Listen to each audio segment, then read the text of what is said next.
get on that? I had one.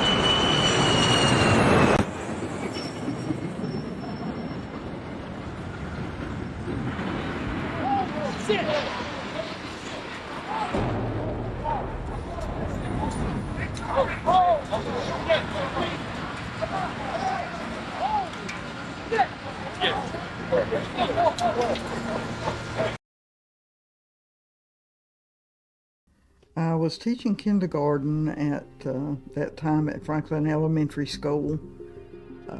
I had just lined my classroom up to go to another class, and we were walking in the hallway when an art teacher, came out from her classroom and said, "Have you heard what happened to the Twin Towers?" It's gone! It's the whole tower! It's gone! Holy crap! Down! The second tower's down!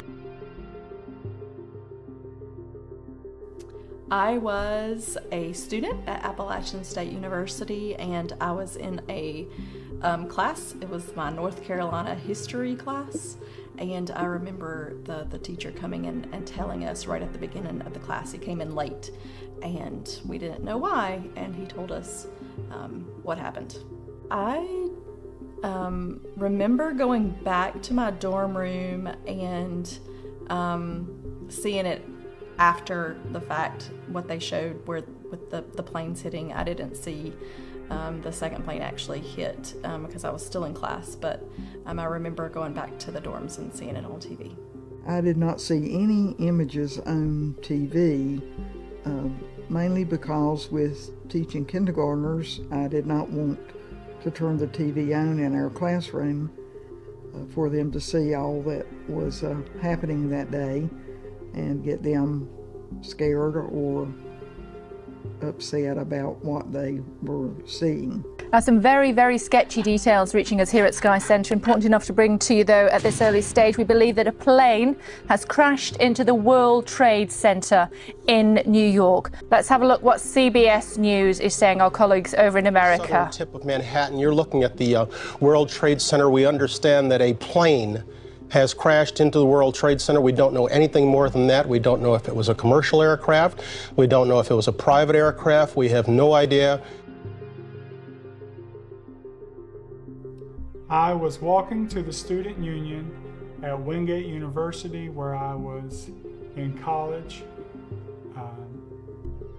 to start my day that day, and someone stopped me and asked me if I'd heard about what had happened, and I said no, and proceeded to the Student Union to watch it on TV. A few days later, I do remember the speech where President George Bush was standing at the site of the Twin Towers. I believe he was standing with the fire chief, and he had a megaphone speaking to all the rescue workers in the area that day. He was saying that America had been attacked, and he was thanking the rescue workers for their efforts and saying how we would rebuild and be stronger. And I do remember somebody in the back saying, "We can't hear you." And he said, "But I can hear you."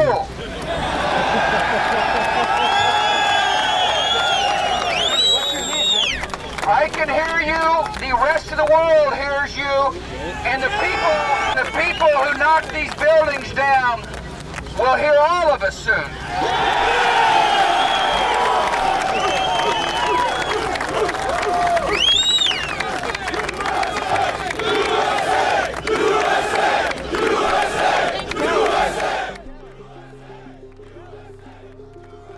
I was at work in Winston-Salem in a manufacturing company office, and one of the women was on the phone and told me about it. Well, first, it looked like any other, you see a lot of movies where there are accidents like that. It looks almost like a movie that's been made. Then you realize that it's not a movie, that it's reality, and there are people out there that would do such drastic things. Well, I kept wondering what else was going to happen. Is that the end, or is there something else? And even after all the plane crash, you still wonder, is that all? You know, is that everything they had planned? We didn't know if there were more planes, and I was on a big college campus. That could be a big target, or repercussions from that. Yeah, I think there was definitely a fear that it was fear of the unknown, fear of we didn't know what was going to happen, and that it could happen anywhere. Another plane could be anywhere, and it could even hit our campus at App State. Probably the main way it affects me today is how security in different places is so much more prevalent. Whether it's in airports, you used to could go all the way down to see somebody off in an airport to get on the airplane to the point where they actually boarded the plane. And now you have to stay a far distance from that point. Can't, of course, go past the checkpoints, the security checkpoints. That day is become symbolic in a way to most of our nation as a day that America was attacked, but then it makes me also think about how we've rebuilt since and all the security measures we've put in place, and thankful for a country who was able to rebuild. Terrorist attacks can shake the foundations of our biggest buildings, but they cannot touch the foundation of America. These acts shatter steel, but they cannot dent the steel of American resolve.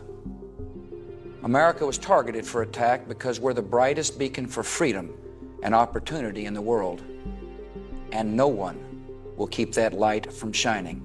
Mainly, it makes you less secure in your own country than you were before. Because before that, you thought no one would ever attempt to attack us on the United States. Ever since World War II, we never had an attack directly on the United States up to that point. You think about how short life is, and any day could be your last, and so you want to live it to the fullest. Thank you for your hard work. Thank you for making the nation proud. And may God bless America.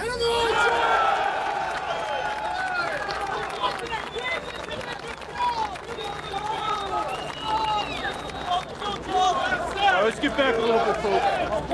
Give me some room.